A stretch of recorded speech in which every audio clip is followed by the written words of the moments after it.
지난번 추수감사주일 행사를 치르면서 전 앞에서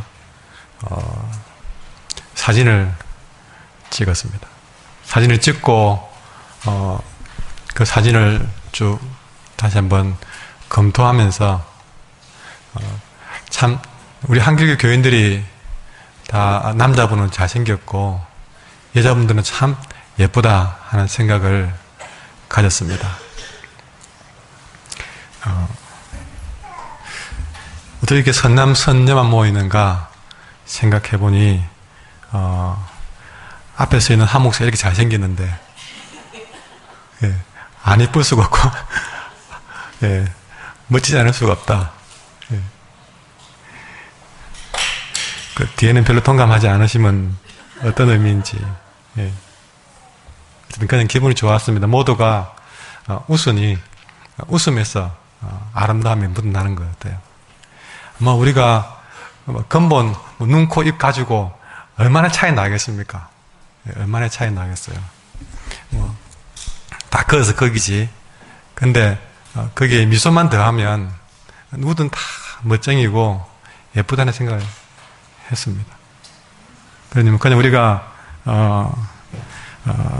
우리 부모들이 볼 때는 다 남들이 보던 고슴도치가 보여도 다 진짜 제일 귀하고 이뻤던 게 이유가 있다고 생각했더래요. 그냥 콩깍지만 끼어서 그런 것이 아니다.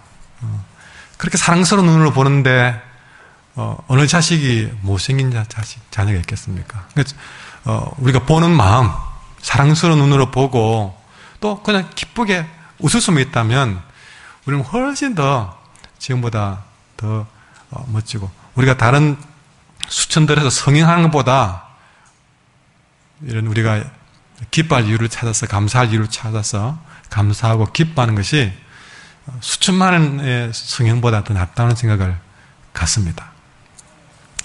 제가 하나의 목표 중에 하나는 어차피 주름은 질 건데 그 주름이 예쁜 주름을 지으면 좋겠다는 생각이 꿈이었는데요. 그게 잘 안 되는 것 같아요. 안 되고 제가 어떤 분이 딱 요 가운데가 깊게 패인 분이 계시더라고요. 그렇게 되기까지는 얼마나 인상을 많이 쓰셨겠는가, 살아온 일들이 얼마나 힘들었겠는가 생각도 해보는데, 그래서 저런 주름은 내가 안 지려고 노력해야 되겠다. 그러고 그래서 위에 뭐 쳐다볼 때는 나도 모르게 눈만 올리거든요. 그러면 주름이 젖지는 거예요. 그래서 자꾸 고개를 올려야 되는데 그게 잘 안 돼요, 그것도. 그러니까 그 주름 만드는 것이 보통 일이 아니라는 것이죠. 그런데 이런저런 방법보다 제일 좋은 거는 기뻐하는 일이다. 기뻐하면 저절로 웃음을 일한 주름, 그런 주름이 예쁘게 지어질 것 같다. 그러면 그 주름은 연세가 드셔도 너무나 멋진 주름이에요. 웃음으로 생기는 주름은요 정말 멋지게 보이더라고요. 저거는 아무나 달아주는 계급장이 아니다라는 생각을 가져봤습니다. 별 5개 못 달아도 정말 얼굴에 지어진 미소의 흔적은 남기게 되겠다. 예배가 바로 우리 그런 예배가 되기를 바랍니다. 이 요한복음 4장을 한 달 동안 설교했다고 했습니다. 이유는 한 가지입니다. 물론 오랫동안 교회 다닌 분도 마찬가지고 또 아직 믿음에 대해서 초보의 걸음을 걷고 계신 분들에게 이 요한복음 4장은 굉장히 적절한 말씀이라는 생각을 가졌기 때문에 내가 참 신앙에 대해서 첫 걸음을 걷는다, 좀 내가 제대로 첫 단추부터 내가 제대로 끼우고 싶다 한다면 다시 지난주일 말씀부터 다시 여러분이 반복해서 들으셔서 이 요한복음 4장을 통해서 여러분의 믿음의 어떤 첫걸음이, 또 내가 직분자가 되고 신앙생활을 했지만 다시 한번 나의 첫사랑을 재점검하는 의미에서라도 이 12월달 요한복음 4장을 통해 주시는 말씀을 여러분이 내게 준 말씀으로 귀담아 들었으면 좋겠다 하는 그런 말씀으로 이 사마리아 여인과의 만남을 설교하고자 합니다. 그래서 오늘 말씀을 위해서 지난주일 말씀을 잠깐 요약하고 들어가려고 합니다. 지난주일 말씀은 주가 나를 1대1로 만나주셨다 말씀이었습니다. 참 중요한 거는 내가 주님께 다가간 것이 아니라 주님이 나를 찾아주셨다는 사실이죠. 주님이 나를 불러주었다는 사실입니다. 마치 이것은 부모가 나를 낳았다는 말씀과 같은 이치입니다. 내가 어느 부모를 찾아간 것이 아니었듯이 우리가 주님을 찾은 것이 아니었습니다. 부모가 나를 낳듯이 주님이 나를 먼저 찾아주었다는 사실입니다. 우리의 경력, 나의 인간적인 스펙이 아니라 전혀 그것은 중요치 않다는 것이죠. 내가 주인이냐 종이냐도 중요치 않았습니다. 남자냐 여자냐, 잘 배우냐 못 배우느냐, 잘 살았냐 못 살았냐, 지금까지 선하게 살았느냐 악하게 살았느냐, 주님 앞에 그것은 조건이 아니었던 것이죠. 인간적인 조건을 사람들은 찾지만 주님은 전혀 인간적인 조건을 찾지 않고 그 조건의 장벽을 넘어서서 주님이 찾아왔다는 사실은 우리에게 굉장한 메시지입니다. 그것도 사람들이 잘 가지 않는 곳을 친히 찾아가셔서 사람들이 잘 만나주지도 않았고 또 사람들을 잘 만나고 싶지도 않았던 이런 사마리아 여인을 주님이 찾아가셔서 1대1로 만나주셨다는 사실입니다. 그것이 지난주일의 핵심 말씀입니다. 그렇게 만나서 주님이 그 여인에게 던졌던 첫 질문은 7절에 물 좀 달라.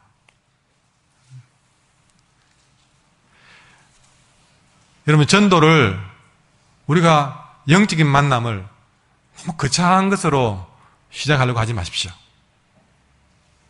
심지어 여러분, 지나가는 사람들에게 첫마디에 예수 믿고 구원받으세요, 예수 천당 부신지옥, 전혀 그들과 상관이 없는 이야기로 다가가지 말라는 겁니다. 그는 그 사람들과 대화를 안겠다는 뜻입니다. 제가 목사지만 그런 방법으로 전도하는 것, 여러분, 우리 한결교 교인들은 권하고 싶지 않습니다. 제가 지하철을 타보고 가는데 저도 목사지만 불편했어요. 전도하는 그 열정은 이해되겠습니다만은 불편했어요. 누가 그런 말을 듣겠냐는 것입니다. 우리 예수님도 보자마자 예수 천당 부신지옥 하지 않았습니다. 물 좀 달라.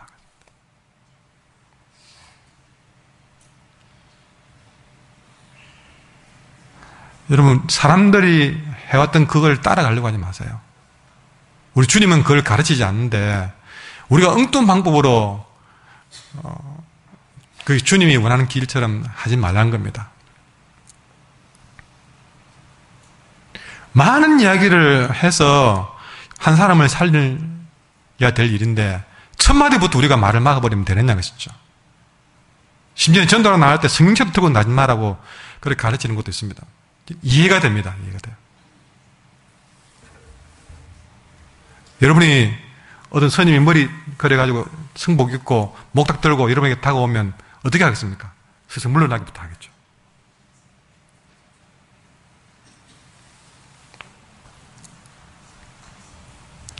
물 좀 달라.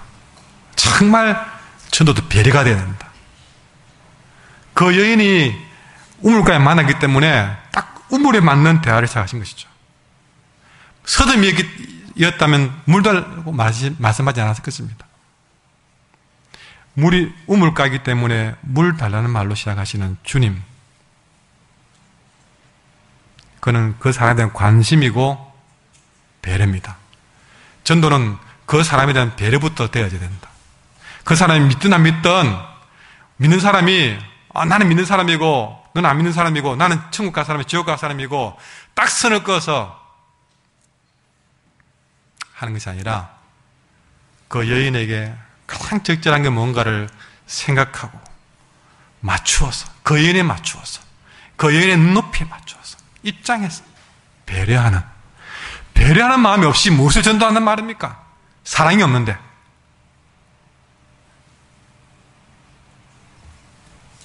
물 좀 달라.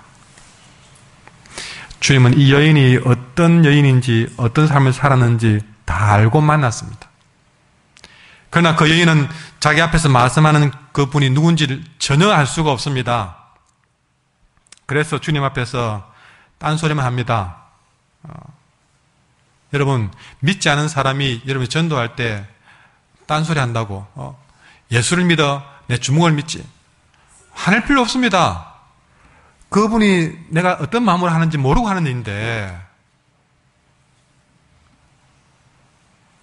그거 가지고 화낼 필요가 뭐 있겠습니까? 안 그렇겠어요? 그 사람은 그 말 할 수밖에 없는 겁니다. 이 여인도 그 말 할 수밖에 없는 겁니다. 주님을 모르기 때문에. 딴소리만 해야 됩니다. 9절과 11절에 그랬잖아요. 그럼에도 주님은 거기에 딴 말 한다고 내가 지금 너를 위해서 얼마나 애를 쓰고 있는데 네가 그렇게 딴 말 하면 되겠냐? 화내지 않았습니다.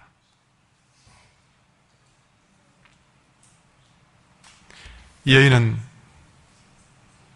계속 딴소리만 했지만 주님은 그럼에도 차분하게 13절에 보면 야곱의 우물에서 기름 먹는 그 물은 계속 목마를 것이지만 내가 주는 물은 영생하도록 솟아나는 샘물이 될 것이다 라고 말씀하십니다. 예수님의 이런 배려와 관심과 사랑에 이 여인의 마음은 드디어 열리기 시작합니다. 여러분, 때가 되니까 그렇게 배려하고 그 여인의 입장에 맞추어서 한 걸음 한 걸음을 이렇게 다가가니까 여인의 입이 드디어 열리는 것이에요. 여러분, 기다려 주십시오. 여러분의 자녀가 믿음이 좀 내가 원하는 대로 안 된다고, 안 따라온다고, 또 여러분의 친구 전도하고 여러분이 여러분의 가족들을 전도하고 싶은 마음, 열정은 절대 여러분 버리지 않지만 그 열정이 진심이라면 기다려 주십시오. 그리고 그 자녀의 입장을 배려해 주십시오. 그럴 수밖에 없는 상황을 이해해 주시고 그리고 한 걸음 한 걸음씩 그렇게 마음이 열 때까지 그것이 1년이 되든 10년이 되든 그렇게 가면 언젠가는 진심을 알게 되고 언젠가는 그 마음을 스스로 열게 될 것입니다. 드디어 이 여인의 입에서 이런 말이 터집니다. 15절 말씀 같이 읽도록 하겠습니다. 15절 시작. 여자가 이르되 주여 그런 물을 내게 주사 목마르지도 않고 또 여기 물 기르러 오지도 않게 하옵소서. 드디어 이 물에 관해서 이야기가 연결되어지면서 주여 그런 물을 내게 주시라. 주님이 말씀하시는 그런 물을 내게도 주십시오. 엄마 아빠가 그렇게 내게 주고 싶어 했던 그 물 내게 주십시오. 스스로 입이 열리게 되는 것이죠. 나도 엄마 아빠가 믿는 그런 예수 나도 알고 싶어요. 그런 순간이 온다는 겁니다. 그래 되면 내가 다시는 목마르지 않고 물 기르러 여기까지 올 필요도 없을 거 아니겠습니까? 뭔가 거기에 길이 있다는 사실을 드디어 보게 된 것처럼 그런 날이 올 줄 믿습니다. 이것은 이 사마리아 여인의 시름과도 같은 작은 기도였습니다. 아니, 늘 그 마음속에 그런 마음이 있었습니다. 그런데 드디어 나를 배려해주고 이렇게 나를 찾아와준 그 예수라는 유대 남자에게서 드디어 그 답을 묻고 싶은 마음이 생긴 것이죠. 이 사람은 적어도 나의 그 질문에 답을 해줄 수 있는 사람이라는 믿음이, 신뢰가 생긴 것입니다. 그러면 믿으라 하지 않아도, 기도하지 않아도 이 여인처럼 기도가 시작되는 것입니다. 오늘 이 여인의 기도는 걸음마 수준의 기도입니다. 아무런 기도의 체계도 없는 아주 초보적인 기도였습니다. 왜냐하면 그런 물을 내게 주십시오. 그 뒤에 보시면 목마르지도 않고 또 여기 물 기르러 오지도 않게 하소서. 아주 인간적인 그런 기도가 나오는 걸로 봐서는 아직은 기도가 깊지도 않는 정말 인간적이고 초보적인 그런 수준의 기도입니다. 그러나 중요한 것은 이 여인의 변화입니다. 엉뚱한 소리만 해댄 여인이 자연스럽게 그런 맛 수준이지만 예수님께 간구하고 부탁하고 요청하는 기도가 시작된 겁니다. 변화예요. 이것이 큽니다. 그런 맛 수준의 기도지만 이럴 수 있다는 자체가 아마 예수님이 이 여인의 엄마였다면 돌아가서 그 다음 주일을 감상음 할 만큼 기쁜 일입니다.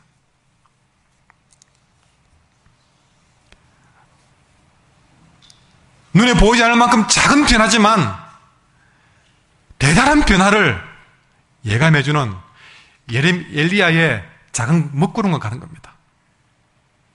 엘리야가 그렇게 기도했을 때에 비가 올 초점이 보이지 않았습니다. 또 기도했습니다. 또 기도했습니다. 며칠을 기도했습니다. 드디어 참 물리쳐 그냥 작은 구름 하나가 떠올랐을 뿐입니다. 그러나 엘리야는 이제 하나님의 큰 응답을 직감했습니다. 이 여인의 입에서 드디어 주여 이런 물을 내게 주소서라는 말이 터졌다는 사실.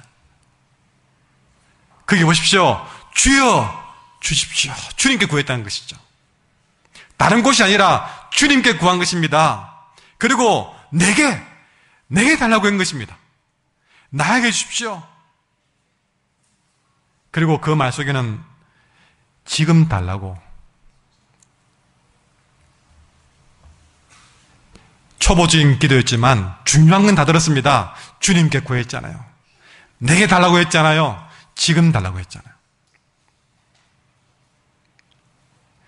기도를 늘 그러지만 너무 폼나게 하려고 하지 마십시오. 마음이 우러나는 대로 하면 중요한 얘기는 다 들어가게 되어 있습니다. 이 여인에게서 발견되는 첫 번째 변화는 드디어 자기 자신의 영적인 목마름을 깨닫던 겁니다. 지금까지 사는 게 만족이 안 되었습니다. 엄청 뭔가 허기진 인생이었어요. 배가 고픈 것 같기도 하고 마음이 고픈 것 같기도 하고. 근데 이 육신과 정신과 영혼의 목마름이 구분이 되지 않을 만큼, 배가 고픈 것인지 영혼이 고픈 것인지 구분이 안 될 만큼 늘 갈급한 겁니다. 만족이 안 되는 거예요. 이걸 해도 만족이 안 되고, 이런 취미 활동을 해도 만족이 안 되고, 이런 일을 해도 만족이 안 되고, 이걸 먹어도 만족이 안 되고, 이 사람 만나도 이 사람 저 사람 다 만나봐도 만족이 안 되는, 이렇게 살아봐도 만족이 안 되고 저렇게 살아봐도 만족이 안 되고, 어디 여행이나 가면 좀 풀릴까? 아니, 여행을 가도 뭔가 얻는 것이 없고 또 다른 목마름이 시작이 되고, 난 열심히 공부해서 이런 직장에만 들어가면 인생 끝날, 모든 게 다 만족될 줄 알았는데, 아니, 더 큰 목마름이 기다리게 되고 제가 종잡을 수 없는 그런 인생을 살았죠. 이 여인이나 우리나 마찬가지입니다. 그런데 드디어 이 사마리아 여인이 그 목마름의 원인을 희미하게나마 이제 가닥을 잡기 시작했던 것입니다. 막 엉클어지는 그런 실타래에서 드디어 여러분들 그 실타래를 풀 수 있는 한 가닥을 잡았을 때 그 찰나, 그 순간 푸지도 않았습니다. 그러나 그 엉켜진 실타래를 풀 수 있는 한 가닥을 발견했을 때의 그 기분, 그 바늘기에 한참을 실을 꽂아 넣으려고 해보다가 실패를 하다가 드디어 그 이런 바늘 구멍에 실 끄트머리가 들어가면서 이제 그 끄트머리를 잡을 수 있는 그 순간, 여러분 바로 그런 순간을 지금 여인은 경험하고 있는 것입니다. 아, 지금까지 내가 그렇게 인생에 목말라 했던 것이 내 육신의 목이 마른 것이 아니라 영적으로 목이 말랐었구나 하는 것을 발견했던 것입니다.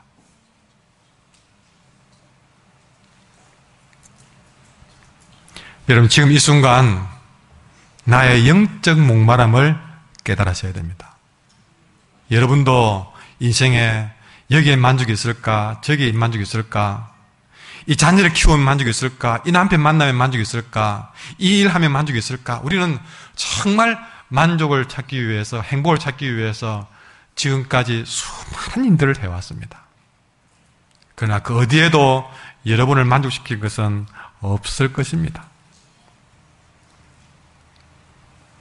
그러나 그 근본적인 원인은 다른 데 있었습니다. 여러분, 하나님이 창조하신 모든 피조물 가운데 인간은 유일하게 영적인 존재입니다. 그래서 저 아프리카 저 오지에도 신을 찾는 그런 영적인 존재, 이 영적인 존재에서 가장 중요한 것은 여러분 영적인 만족이에요. 이 부분은 하나님이 채워주지 않으면 안 될 큰 공간이 있는데 그 공간을 비워놓고 다른데 아무리 물을 채우고 물질로, 돈으로, 사람으로 채워봐야 돈과 세상 그 어떤 것으로 채울 수 없는 영적인 만족, 그 공간은 하나님 아니면 채울 수 없는 공간입니다. 그 공간을 채우지 않은 상태에서는 무엇을 채워도 우리는 인생의 목마름으로 불만족한 삶을 살 수밖에 없다는 얘기죠. 그것을 이 여인은 드디어 주님 만나고 나서야 깨달은 것입니다. 영적인 이 공간에 영적인 목마름이 원인이었구나. 내가 얼마나 하나님 없이 공고한 인생인지, 내가 얼마나 영적으로 말라 있는지, 한 방울의 은혜의 생수가 얼마나 내게 필요한지 알아야, 그렇게 다른 것도 아니라 나에게, 여러분 납니다. 나에게 나의 영적 목마름을 알아야 한다는 것입니다. 하나님께서 내게 영원히 목마르지 않냐는 물을 주지 않으면 나는 절대 만족할 수 없고 결국 그 만족을 찾다가 허망하게 쓰러질 수밖에 없다는 사실을, 그 처절한 깨달음이 오늘 여인에게 찾아온 것이죠. 그걸 모르고 맨날 우물가에 와서 물만 기르러 다니다가 인생을 그렇게 보냈는데 드디어 주님을 만나면서 이런 영적인 목마름을, 나에게 그것이 꼭 필요한 사실을, 그리고 오늘 그 일을 해야 한다는 사실을 깨달은 것입니다. 여러분 다시 강조하지만 오늘 이 여인이 주여 그런 물을 내게 달라고 할 때는요, 이 거래는 빠졌지만 주여 오늘 내게 그런 물을 주십시오, 그런 것입니다.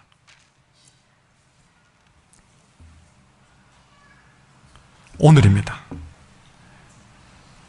오늘 구멍난 지붕을 고치지 않으면 여러분 비는 구멍난 지붕을 기다려주지 않습니다. 비가 떨어지다가 이 집 구멍났네, 피해줘야지 싹 피해가면서 비가 그 붕을 비껴난 일은 없다는 것입니다.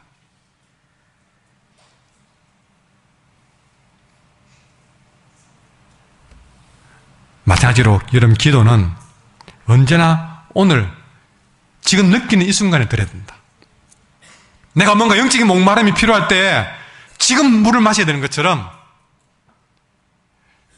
기도의 깨달음이 있으면 오늘 하셔야 되고, 예배의 깨달음이 있으면 오늘 하셔야 되고, 섬겨야 될 것이 생각나면 오늘 하셔야 되고, 지금 깨달았는데 내일부터 해야지, 앞으로 바쁜 일 끝나고 난 다음에 해야지, 앞으로 10년 뒤에 주십시오, 주시려면 주고 알아서 하십시오, 그런 금방 떨면 안 된다는 겁니다. 여러분 우리가 참 교회 다니면서 잘 생각 중 하나가 주님 뜻대로 하소서, 참 좋은 얘기입니다. 근데 이 좋은 얘기도 사람들은 안 좋은 얘기로 바꾸는 재주가 있습니다. 뭡니까? 주님 뜻대로 하소서라는 말 속에 혹시 여러분들 내 믿음 없음을 은근히 숨겨두고 있지 않습니까?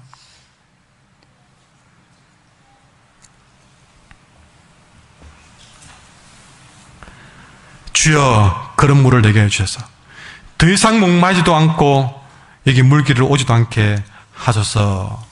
이 부탁하는 여인의 간구가 오히려 솔직한 간구다.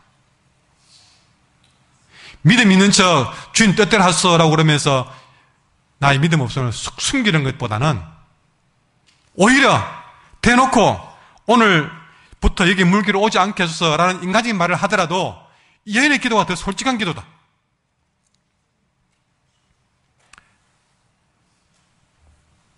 따라합시다. 오늘 기도합시다. 예. 이렇게 기도하는 여인의 간구에 주님은 응답하기로 네 남편을 불러오라 그럽니다. 물을 주겠다 했을 때에 물 주십시오. 그래! 그럼 내가 지금부터 너에게 물 줄게. 그래 답이 나올 줄 알았습니다. 근데 분명히 질문 시작은 주님이 물 주겠다고, 목마르지 않는 물을 주겠다고 했고 그 물 내게 주십시오 라고 했습니다. 그런데 주님은 갑자기 물 달라는 여인에게 그러려면 네 남편 데려오라 그럽니다. 그럼 이 말이겠죠. 자, 내가 물 준다? 그러면 주십시오. 됐다, 주겠다. 그러면 먼저 네 남편부터 데려라. 갑자기 무슨 말입니까? 물 이야기 하다가 왜 남편 얘기 나옵니까? 여러분, 이유가 있습니다. 우리 주님이 아무 생각 없이 그냥 나온 말이겠습니까? 아니요. 정말 주님은 이 여인에게 영혼에 목마르지 않는 물을 주고 싶었습니다. 그리고 이 여인은 달라고 합니다. 이제 주고받을 준비는 되었습니다. 그러나 이 영혼에 목마르지 않을 생수를 받아 마시기 전에 네가 먼저 해야 될 일이 있다. 그 이야기입니다. 그게 뭐였는가? 이 여인에게는 그의 남편을 데려오는 것이었습니다. 이 여인이 해결해야 될 하나의 이야기가 그 여인의 남편 5 남편 이야기로 넘어가게 됩니다. 먼저 여기서 말씀드리고 싶은 것은 이제 이 여인에게 기적이 일어날 것인데 이 기적은 먼저 그 한 사람으로부터 시작되는 사실이죠.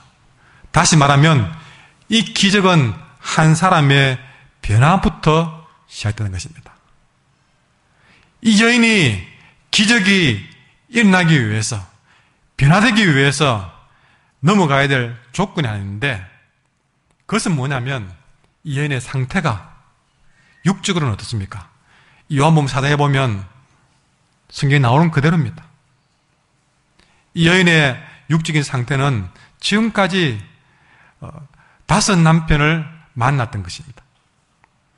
영적으로 상태도 또 나옵니다. 영적인 상태는 오늘 본문 뒤에 나오는데요.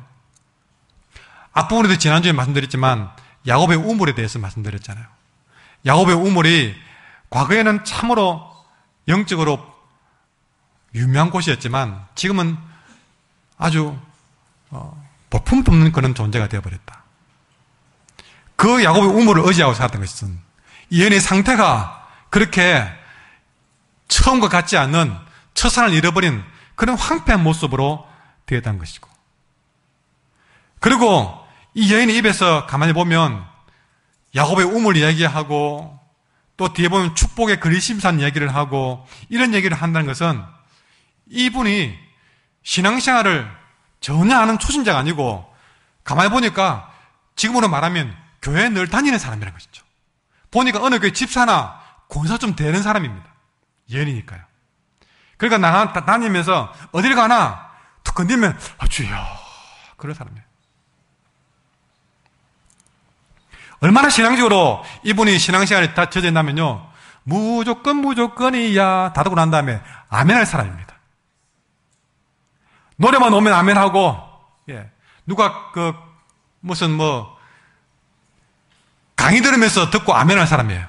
그만큼 아멘이나 이런 말이 입에 딱 들어붙은 사람이에요. 수많은 있어도 주여 주여 그런 사람이에요. 그 여인의 입에서 야곱의 우물에 있는 이야기 나오고 그리심산 얘기 나오고 예배 얘기 나오는 거 봐서는 그렇다 이 뜻이죠. 이해하기 좋게 한다면. 입에서 나오는 단어는 다 신앙생활을 열심히 하는 것처럼 보입니다. 그러나 말로는 그렇지만 이 여인의 진짜 영적인 상태는 그렇게 입에 나오는 것만큼 영적으로 풍성하지 못하다는 것이죠. 그러니 육적으로도 영적으로도 많이 황폐화되어 있고 부패했다는 사실을 말씀해 주고 있는 것입니다. 그런데 겉으로는 그렇게 신앙적인 것처럼 보이지만 속으로는 어두운 이야기를 다 덮어놓고 숨기고 있는 거예요. 교회 나와서 찬양합니다, 감사합니다, 사랑합니다 그러고 살았지만 그 안에 자신의 그 다섯 남편의 이야기 같은 어두운 부분들은 다 덮어놓고 숨기고 살았다는 얘기입니다. 그렇지 않겠습니까? 누군들 다 말하고 싶지 않은 얘기들이 다 많죠.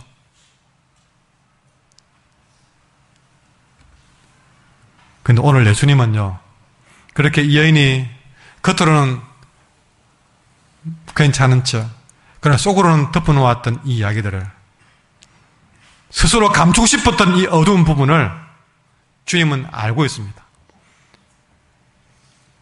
이런 이야기를 하면 이 여인이 되게 부담스러워하고 힘들어할 것을 알고 있습니다. 그럴지라도 반드시 넘어가야 되기 때문에 피해가지 않고 정확하게 지적을 하면서 들어온 것입니다. 그래서 느닷없는 질문으로 생수를 달라고 이야기하는 그 여인에게 주겠다. 그러면 네 남편부터 대라라고 숨겨왔던 그 여인의 어두운 부분을 탁 찔러버린 것입니다. 어쩌면 여러분 이 예배 시간에 여러분이 지금까지 감추고 싶었던, 듣고 싶었던 이런 내 안에 어두운 부분들, 여러분 그거는 가만히 내버려 두고 우리는 바깥에 빨간색, 분홍색 색칠만으로 내 문제를 해결할 수 없다는 것을 아셔야 됩니다. 저도 마찬가지고 우리 모두는 그렇게 숨기고 싶었던 그 이야기, 주의 말씀이 정확하게 지식하도록 깨닫게 하실 때는 그는 나를 부끄럽게 하고 힘들게 하고 부담스럽게 하기 위한 것이 아니라 의사가 여기 아프네요. 이거 제거하셔야 됩니다. 이거 수술하지 않으면 아무리 약 먹어도 소용없습니다. 이것부터 제거합시다. 그 다음부터 보약도 먹고 운동도 하시고, 이걸 제거하지 않고 지금까지 계속 진통제만 먹고 살았기 때문에 올해 점점 그것이 커서 고통만 가중된 겁니다. 아무도 당신이 겁이 나서 그런 말 잘 안 했죠. 그러나 나는 이 이야기부터 해야 되겠습니다. 그러니 당신이 지금까지 숨기고 살았던 그 이야기 끄집어내서 그것부터 풀고 갑시다. 그 이야기가 네 남편 대로라, 그 얘기입니다. 꼭 남편 얘기만 하려고 하는 것이 아니었다는 것을 말씀드린 겁니다. 여러분, 여러분의 사연 속에 이 여인처럼, 이 여인의 다섯 남편 얘기처럼 덮어놓고 숨겨놓고 그 위에 그냥 우리가 웃으면서 아무런 일 없는 것처럼 지나왔던 수많은 사연들, 다시 한번 여러분 속에 숨겨놓던 그 이야기부터 주님 앞에, 사람들이 아닙니다, 주님 앞에 끄집어 놓고 시작하십시오. 지금 이 대화는 남편이 다섯이라든지 이혼과 재혼이 이렇다 저렇다 그걸 말한 것이 아닙니다. 이 여인이 그 어디에서도 그 누굴 만나도 영적 목마름을 해결할 수 없었다는 얘기에 초점이 맞춰진 것입니다. 이 여인 나름대로 이 사람 만나면서 어떤 그런 만족감을 찾기 위해서 찾아 헤맨 것이 다섯이었어요. 그러나 이 여인은 그 이야기였습니다. 비슷하게 우리는 다른 문제로 이 직장 저 직장을 우리는 그렇게 찾으면서 이 일하면 해결될까 저 일하면 해결될까 우리는 늘 그렇게 인생을 찾은 이유는 뭡니까? 영적 목마름을 해결하려고 찾은 것 아니겠습니까? 이 여인은 사람에게서 남편에게 찾았지만 그 답을 찾지 못했습니다. 여러분은 어떤 위치였습니까? 중요한 것은 어떤 상황이든 주님 앞에서 아무것도 감출 수 없다는 것입니다. 바로 이것이 우리를 부르시는 하나님 앞에서는 우리의 모습이던 것이죠. 사람들에게는 우리가 좀 덮고 감추고 할 수 있습니다. 좀 그런 것도 필요합니다. 그러나 우리 하나님 앞에서는 그 무엇도 감출 수가 없습니다. 이 여인은 주님과의 만남을 통해서 분명히 생수의 필요를 알게 되었고 그 생수를 주님께 요구했습니다. 그러나 지금 이렇게 어두운 부분을 감춰놓은 상태로서는 그 목마름을 해결할 수가 없다는 것이죠. 생수를 받을 수가 없다는 것입니다. 그 인간적인 방법으로서는 생수의 신비와 기적을 체험할 수가 없다는 것입니다.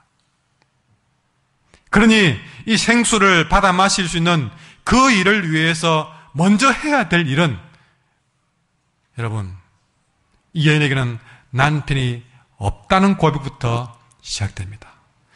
너의 남편을 데려오라고 그랬을 때에 이 여인의 입에서 나온 말이 16절에 보십시오. 나는 남편이 없습니다. 나는 남편이 없습니다. 이 말이 무슨 말일까? 제가 풀어드릴게요. 혼자 성경을 읽으면 이 말이 무슨 말인지 어렵습니다. 성경을 읽어보면 어렵습니다. 제가 풀어 설명드릴게요. 난 남편이 없습니다. 이 말은 나는 남편이라고 부를 만한 남자와 살고 있는 것이 아닙니다. 내가 5번이나 그 답을 찾았지만 내가 찾은 인간적인 방법에서는 목마름을 해결 못했다고 실토하는 것입니다. 여러분, 우리가 은혜를 받고 말씀을 듣고 말씀을 알고 은혜를 알고 은혜를 깨닫고 나면 어떤 고백이 나오느냐? 아직 은혜를 깨닫기 전에는 여인은 9절 11절처럼 엉뚱한 얘기가 나왔습니다. 그러나 정말 이제 은혜를 받고 나고 말씀을 제대로 깨닫게 되면 먼저 내가 그 은혜를 한량없는 은혜를 받기에는 너무나 초라하다는 자기 자신을 보게 됩니다. 그리고 솔직한 고백이 터져나옵니다. 나는 남편이 없습니다. 내가 내 방법대로 살아봤지만 나는 지금까지 잘못 택해가 살았습니다. 여러분, 은혜를 하고 나면요, 내가 참 잘못 살았구나 하는 생각을 알게 합니다. 남편 다섯 받는 것이 잘못 사는 것이 아닙니다. 엉뚱한 곳에서 내 목마름을 찾아 헤맸구나, 그 잘못을 깨닫는 것이죠. 살다 보면 그렇게 만날 수도 있습니다. 그 자체가 잘못된 것이 아니라 내가 엉뚱한 곳에서 내 목마름을 찾아 헤맸구나. 여러분, 주님 앞에서는 숨길 수 없습니다. 아니, 제대로 은혜 받은 사람은요, 그때부터 숨기지 않습니다. 전에까지는 숨기고 살았지만 이제는 숨기려 하지 않습니다. 아니요, 여러분, 주님 앞에서는 숨기려 하지 마세요. 덮으려고 하지 마세요. 혼자 기도할 때 있는 그대로 고백하십시오.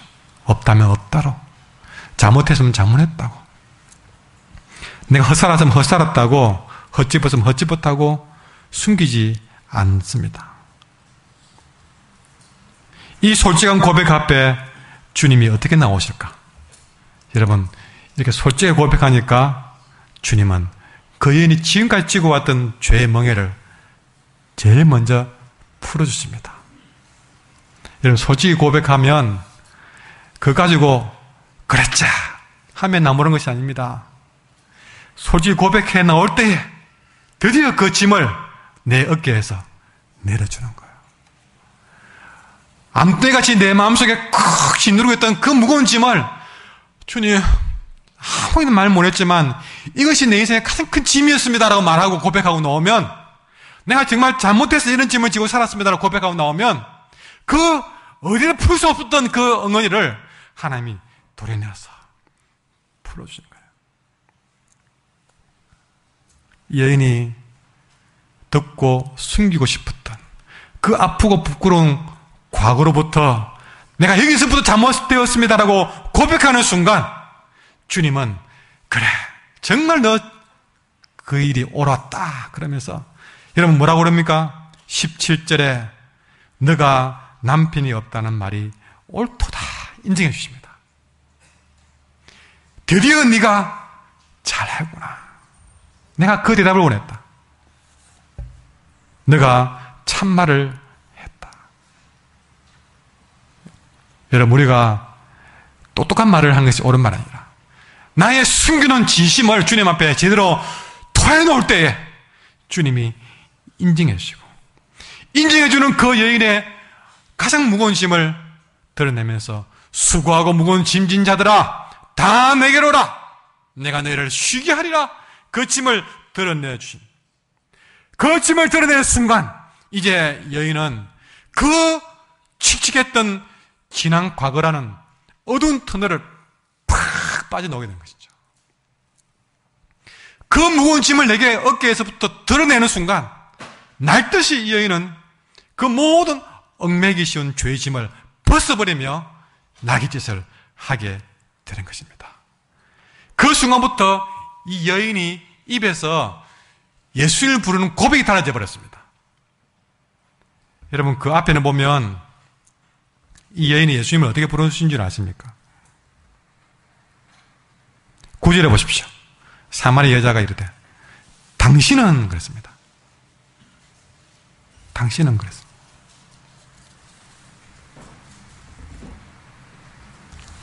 그랬는데 11절에 주여 박힙니다.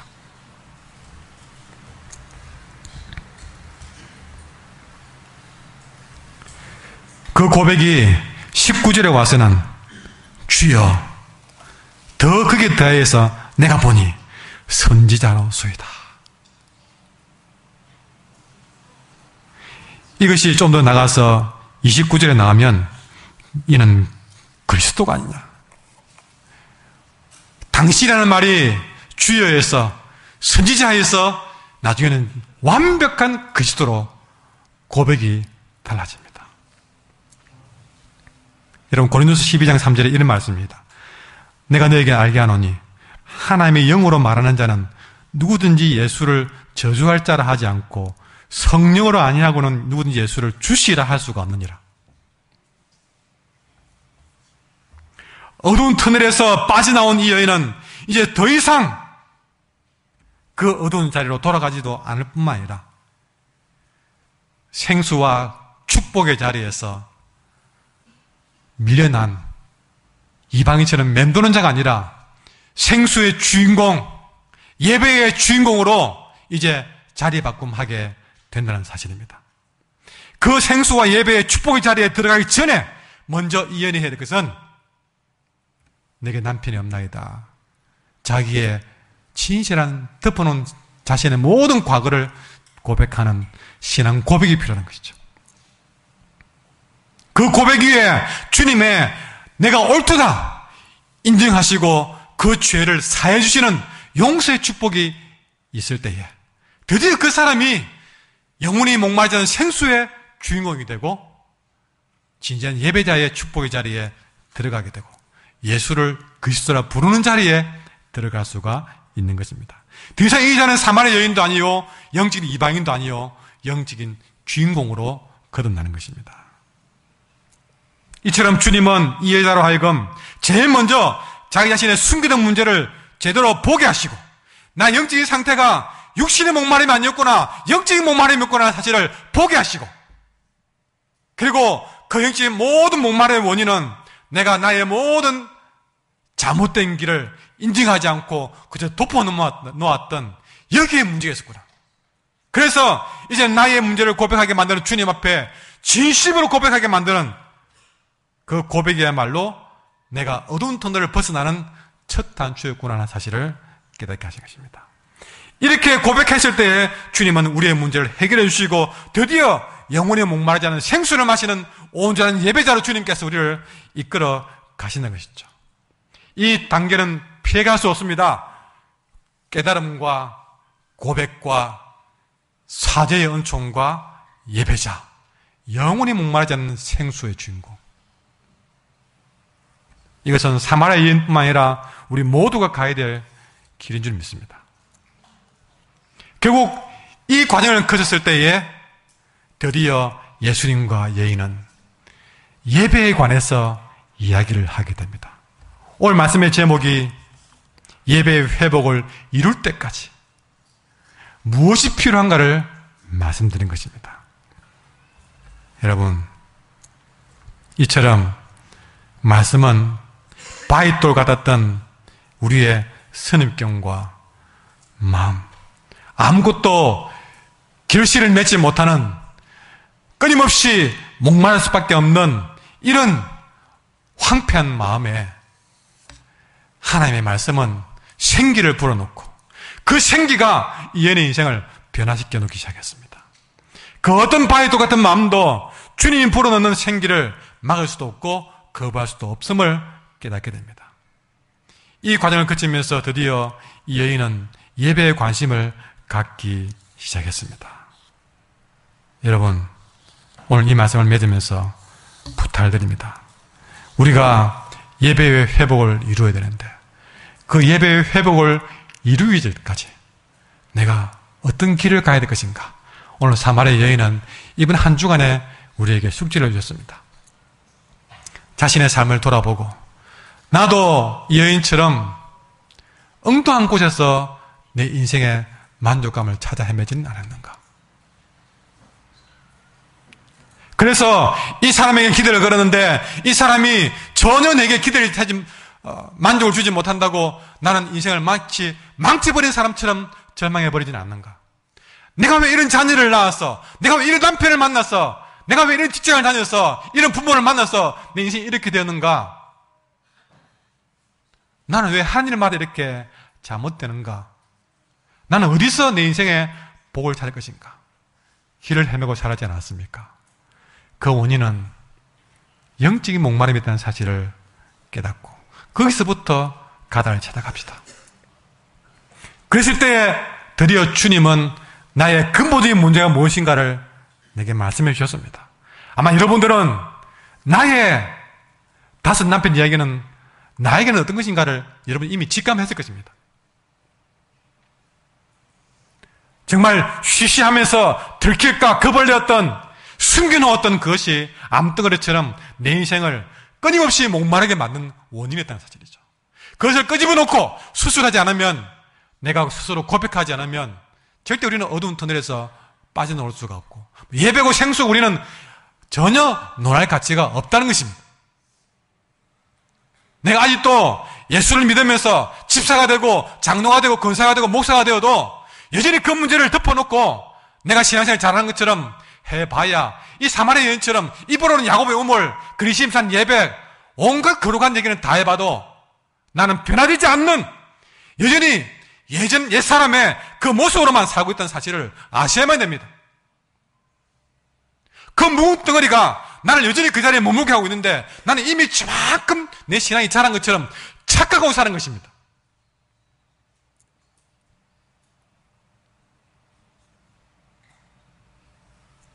마치 배가 아직도 어딘가에 묶여서 풀지 않은 상태에서 아무리 노를 져봐야 나는 거기에 머물 수밖에 없었고, 내 마음이야 미국도 가고 유럽도 가고 다 간 것처럼 보이지만 나는 하나님 보실 때는 늘 그 자리에 예수 믿기 전에 그 모습 그대로, 옛사람 그대로 껍데기만 집사, 장로, 권사, 목사가 되었을 뿐입니다.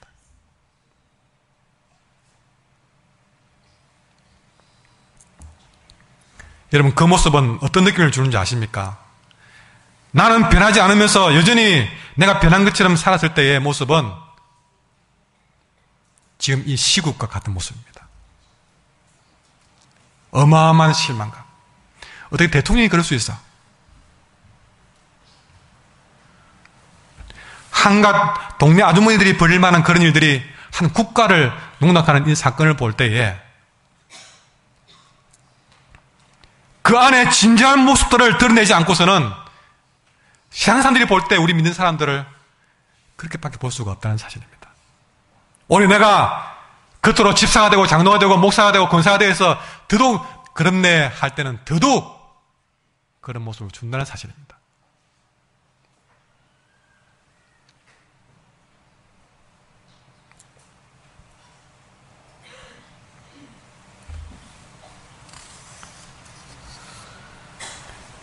우리의 목표는 예배가 회복되게 됩니다. 그러나 병든 상태로서는 그 문제를 그들이 덮고 주님 앞에 고백하지 않고 진지하게 사죄받지 않고서는, 진지하게 회개하지 않고서는 우리 예배는 화석화되어 가고 우리 예배는 점점 우리는 더 회복 불가능으로 가게 되는 사실입니다. 진지한 예배를 잃어버린 황무한 사마리아를 보십시오. 그게 바로 내 모습입니다. 그 대표적인 여인이 바로 우물가 여인입니다. 자신의 진짜 문제를 해결하지 않는, 그러면서 그리스도 안에서 예배만 드렸던 이 여인의 모습이 바로 내 모습입니다. 몸은 병들고 심령은 사막의 모래처럼 황폐하다가 드디어 이 여자가 예수님 만나면서 다시 깨어나고 있습니다. 드디어 다음 주면 이 여인이 어떤 예배자로 거듭날 것인지 말씀드릴 것입니다. 그 전에, 우리가 이 예배 회복을 이루기 전에 우리 이번 한 주간에 솔직히 자신을 돌아보면서 지금까지 내게 익숙한 이 모든 것들과 결벌이 되어지고 그 숨겨놓았던, 덮어놓았던 암덩이 같은 그 문제를 주님 앞에 짚고 하시고 영적인 목마름의 첫 단추를 열어야만이 진지한 예배자로 거듭날 수가 있다는 것입니다. 신령과 진정의 예배를 말하기 전에 내 자신의 문제부터, 나는 남편이 없나이다, 내가 잘못 살았나이다 하고 주님 앞에 엎드리는 그런만 같은 기도부터 시작하셔야만이 우리는 다음 주 예배의 말씀들을 제대로 들을 수가 있다는 것입니다. 오늘 사실 예배에 대해서 말씀드리고 싶었지만 이 문제가 해결되지 않고서는 예배를 아무리 거룩하게 얘기해도 여러분은 그 예배를 경험할 수가 없다는 사실 때문에 다음 주로 예배의 말씀을 드리려고 합니다. 여러분, 예배의 회복을 이룰 때까지 이번 주에 내가 해야 될 일을 여러분은 때로는 기도방에서, 여러분의 골방에서, 여러분의 솔직한 여러분 인생을 목마름으로 이끌어왔던 그 옛사람과의 간절한 처절한 씨름부터 해내십시오. 우리 주님 앞에 감축거지 없습니다. 솔직히 모든 것들을 내어놓고 주님께서, 그래, 드디어 네가 할 말했다, 드디어 네가 이제 제대로 일을 시작했구나, 옳다고 인정할 때까지, 그래서 사죄의 위로의 은총의 말씀을 바랄 때까지 주님 앞에 엎드리는 것부터 해야 될 줄 믿습니다. 이 시간 함께 찬양하겠습니다.